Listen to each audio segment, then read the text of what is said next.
Some philosophical books speak from a distance. They sound complete, formal, systematized, almost sealed off from ordinary life. Letters from a Stoic feels different. It feels personal. It feels direct. It feels like listening to a thoughtful, seasoned mind writing not to impress a crowd, but to steady a friend. That is one of the reasons Seneca's work still feels so alive. These are not abstract arguments floating far above experience. They are letters shaped by illness, political danger, wealth, exile, age, self-examination, and the daily effort to live wisely in an unstable world. Seneca writes to Lucilius, but the letters continue to reach far beyond that original friendship because the problems they address remain recognizably human. We still worry about time. We still fear loss. We still get trapped by anger, praise, ambition, and comfort. We still imagine that peace will finally arrive once the world becomes easier. Seneca challenges all of this. He argues that the good life does not begin when circumstances become perfect. It begins when the soul becomes less dependent on what it cannot control. In this summary, we will walk slowly through the major themes of letters from a Stoic: the value of time, the discipline of desire, the problem of fear, the training of character, the role of friendship, the reality of death, the danger of anger, and the Stoic vision of freedom. More than anything, we will explore why Seneca remains such a powerful guide for anyone seeking meaning, philosophy, and a more deliberate way of living. Seneca was not writing from the margins of life. He was a statesman, philosopher, dramatist, and advisor close to Roman power. His life included privilege, influence, danger, exile, ill health, and eventually a forced death under Nero. That biographical background matters because it gives his Stoicism an unusual weight. He was not someone preaching simplicity from a life untouched by temptation or pressure.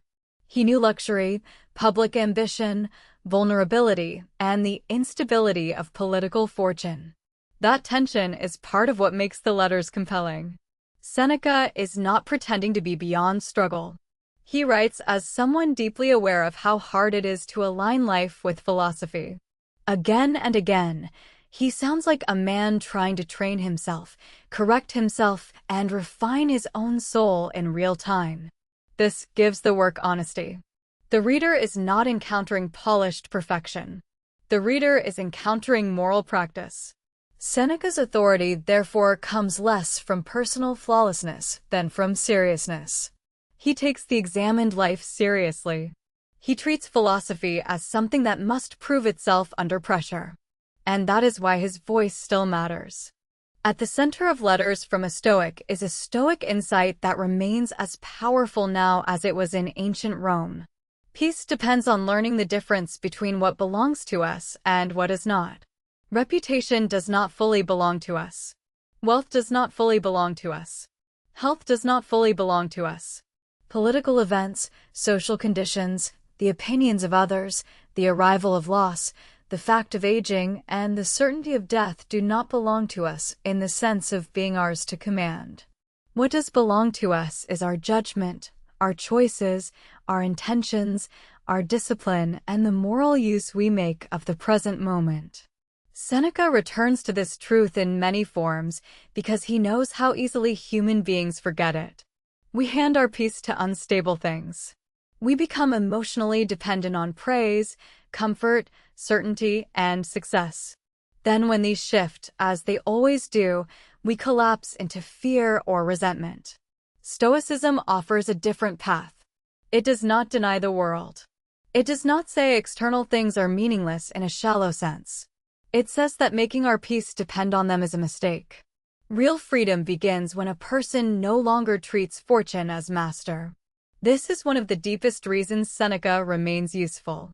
He speaks to people living in unstable conditions and offers a kind of inner architecture. Build where storms cannot reach. Build in character. Build in judgment.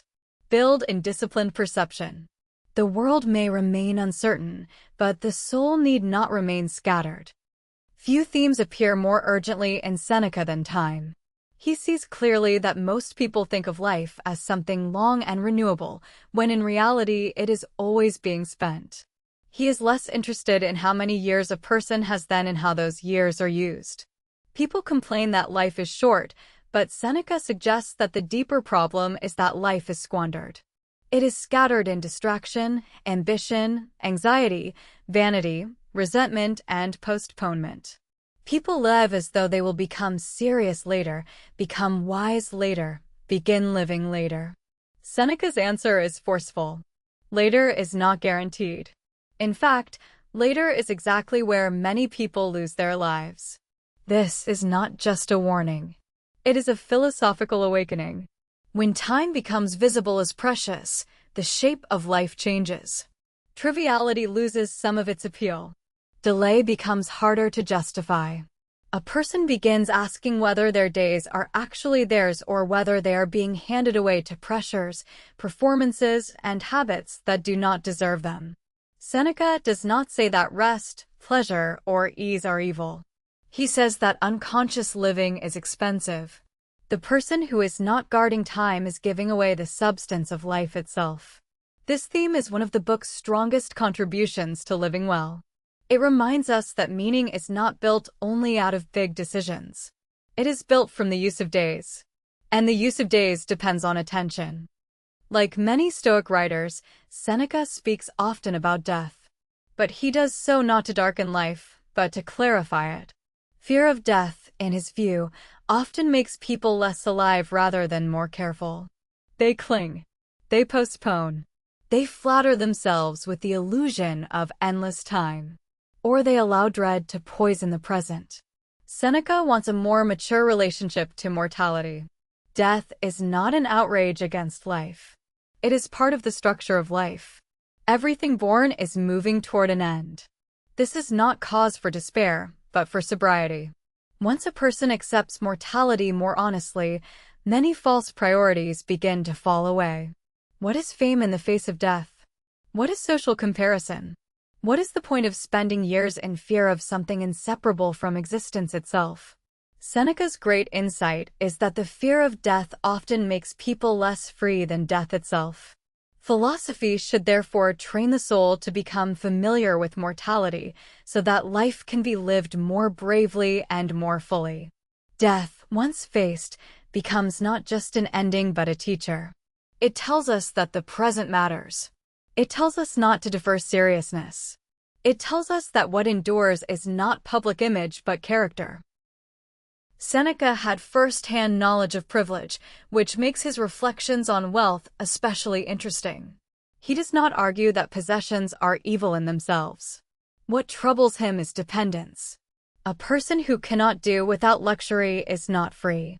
A person whose peace depends on comfort, prestige, or abundance is vulnerable to fortune in a deep way. Stoicism therefore aims not necessarily at total deprivation, but at independence. Use what you have, Seneca suggests, but do not build your soul around it. This is why he praises simplicity. Simplicity trains resilience. It reminds a person that they can remain themselves even when externals are reduced. The fewer false needs we cultivate, the less power fortune has over us. This lesson is not merely economic. It is existential. Desire expands easily. It always knows how to rename wants as necessities. Seneca sees this clearly and treats voluntary limits as a kind of inner strengthening. To reduce needless wants is to create space for gratitude, calm, and moral independence. In a world driven by comparison and accumulation, this part of the book still feels radical. It says that abundance without self-command is another form of poverty. The truly rich person is the one who needs little in order to remain at peace. Seneca is especially sharp when he writes about anger. For him, anger is dangerous not simply because it feels intense, but because it disguises itself as justice.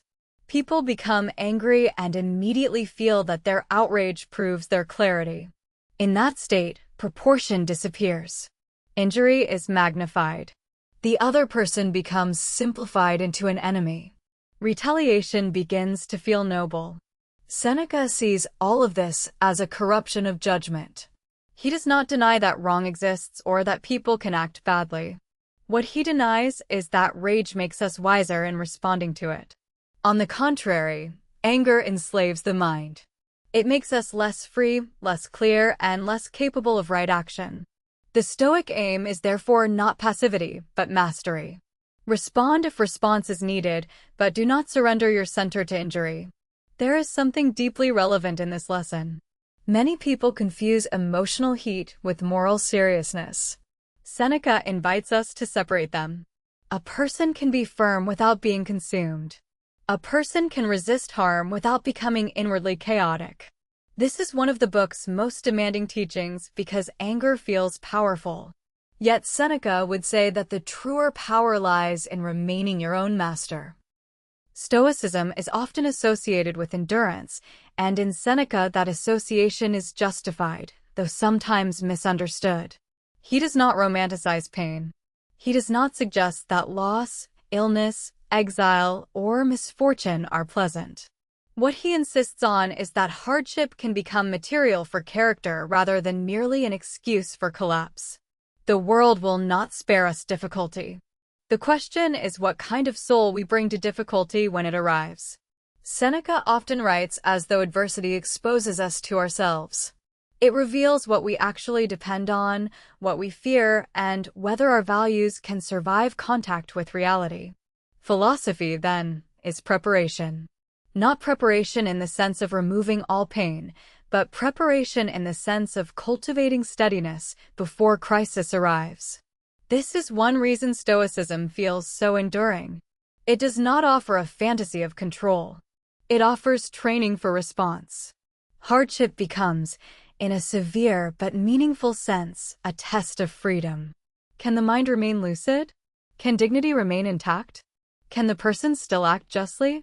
Seneca believes that resilience is built in advance through thought, practice, and voluntary discipline. We do not improvise strength in the hour of trial if we have never trained for it. One of the most attractive features of Letters from a Stoic is that it never turns philosophy into lonely self-sufficiency.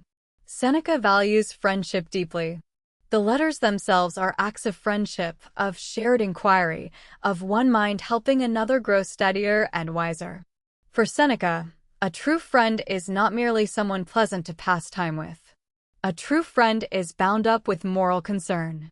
Friendship becomes a context for truthfulness, encouragement, correction, and mutual strengthening. This matters because it softens the caricature of Stoicism as emotionally closed or anti-human. Seneca's Stoic ideal is not isolation. It is right relationship. The wise person may be inwardly independent, but that independence does not cancel affection, loyalty, or care. Instead, it purifies them. Friendship becomes less possessive and more rooted in shared commitment to living well. This part of the book is quiet, but important. Philosophy is not only an inward practice. It also shapes how we accompany others. Although Letters from a Stoic is mainly read for inner wisdom, there is also a moral seriousness in Seneca's reflections on how human beings treat one another. He criticizes cruelty, vanity, and public brutality. He refuses to accept that status alone gives one person the right to dehumanize another. This matters historically and philosophically. It shows Stoicism functioning not just as a tool for private calm, but as an ethic of human dignity. The person who understands the fragility of life and the importance of reason should become less arrogant, less theatrical, and less entertained by suffering. Seneca's writing on this point gives the book moral breadth. Living well is not just about making oneself internally comfortable. It is about becoming less cruel, less corrupted by spectacle, and more aware that other human beings are not objects for our vanity or amusement. That is part of Stoic maturity too. One reason Letters from a Stoic feels so usable is that Seneca treats philosophy as a daily discipline, not a body of concepts to admire. He keeps returning to exercise, rehearsal, and remembrance. Learn to examine your thoughts. Learn to anticipate loss without panic. Learn to reduce unnecessary wants. Learn to look at death steadily. Learn to interrupt anger early. Learn to prize character over appearance. These are practices, not slogans. Seneca understands that wisdom is rarely the result of one brilliant insight. More often, it is the product of repeated correction. The mind drifts, so it must be recalled. Desire expands, so it must be questioned. Fear grows, so it must be named. This makes the letters feel very human. Seneca is not speaking as though philosophy instantly transforms personality. He is showing philosophy as training. In that sense, the book is less a set of conclusions than a way of shaping attention. And that may be one of its greatest strengths. It gives readers a pattern for self-examination that remains relevant long after the final page. Modern ideas of freedom often emphasize the ability to choose, consume, move, express, and pursue desire without obstruction. Seneca points to a more demanding freedom. For him, freedom means not being ruled by fear, greed, vanity, anger, or dependency on fortune. A person may appear externally powerful and still be inwardly enslaved if they cannot bear discomfort, obscurity, delay, or loss. By contrast, a person may face difficult outward conditions and still retain real freedom if their judgment remains steady and their values remain intact. This redefinition of freedom is central to the whole book. It moves the listener away from the fantasy that peace comes from securing all preferred conditions. Instead, peace comes from making the soul less vulnerable to conditions. That does not mean indifference in the shallow sense. It means strength.